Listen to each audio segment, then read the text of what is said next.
Hello दोस्तों, स्वागत है आपका एक बार फिर से कमल एकेडमिक कोच में। आइए आज फिर से कुछ नया सीखते हैं। Good morning students, I am Vinita and today we are going to start English literature lesson 15 Alice in Wonderland. यह स्टोरी एक लिटिल गर्ल एलिस के बारे में है जो कि एक रैबिट के होल में गिर जाती है और अपने आप को एक स्ट्रेंज वंडरलैंड में पाती है। इस स्टोरी के बारे में कुछ भी नॉर्मल नहीं है। यह हमें रिमाइंड कराती है कि हमें अपने आप को हर समय सीरियस नहीं लेना चाहिए। कभी कभी थोड़ा सा मैड होना भी ओके है। Alice takes herself too seriously and ends up not having as much fun as the others.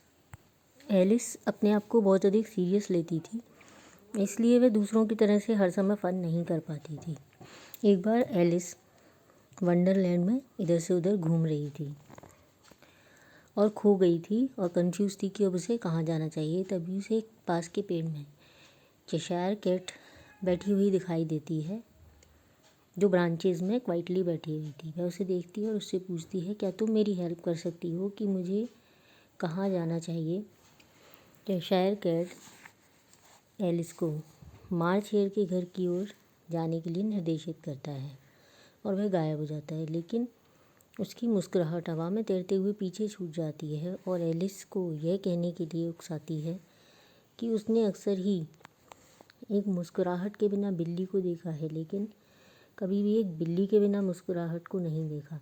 Cheshire cat अपने पॉज को हिलाकर बताता है कि वो हैटर और मार्च हेयर वहाँ पर रहते हैं और वो दोनों मैड हैं। तो इस बात पर एलिस बोलती है कि मुझे मैड लोगों से नहीं मिलना, लेकिन वो कैट उसे बताती है कि यहाँ पर सभी मैड हैं, मैं भी मैड हूँ, तुम भी मैड हो। लेकिन एलिस कहती है मैं कैसे मैड हूँ, तो वो बोलती है कि तुम मैड हो, अगर तुम मैड नहीं होती तो तुम यहाँ पर नहीं होती। और उसके बाद वो कैट डिसअपियर हो जाती है। एलिस वेट करती है, लेकिन वो दोबारा से उसको दिखाई नहीं देती। एलिस मार्च हेयर के घर के डायरेक्शन की ओर चल देती है। उसने मार्च हेयर का घर पहले कभी नहीं देखा था।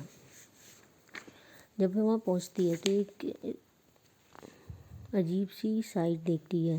वह देखती है कि एक लॉन्ग टेबल गार्डन में एक पेड़ के नीचे है और उस पर मार्च हेयर और मैड हैटर दोनों बैठे हुए हैं और बीच में डोर माउस सोया हुआ है और उन दोनों ने उस माउस के ऊपर एल्बो टिकाकर इस तरह से बैठे हैं जैसे कुशन के ऊपर बैठते हैं।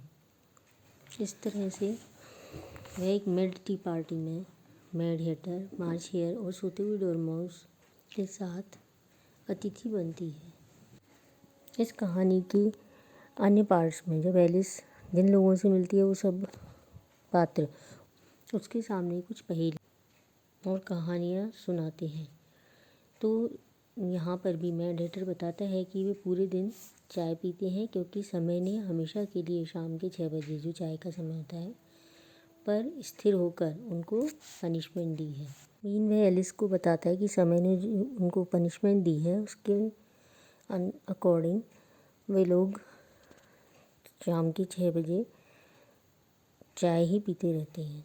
वो दोनों एलिस से बेसिर पैर की पहेलियाँ पूछते हैं, जिससे परेशान होकर और अपमानित होकर यह कहते हुए इस पार्टी से चली जाती है कि यह पार्टी अब तक की उसके जीवन की सबसे मूर्खतापूर्ण पार्टी थी। वह हैटर और मार्च की तरफ देखती है कि वो शायद उसे वापस बुलाएंगे, लेकिन वो उसे वापस नहीं बुलाते। और जब वह पीछे मुड़ के देखती है तो वो देखती है कि वे दोनों उस डोर माउस को टी पॉट में रखने का प्रयास कर रहे थे। वह कहती है, I will never go there again, said Alice angrily as she walked away. It is the stupid tea party I have ever been to in my whole life. यह एलिस एडवेंचर इन वंडरलैंड जो कि Louis carol के द्वारा लिखी गई है का एक छोटा सा हिस्सा है। Have a nice day. Thank you.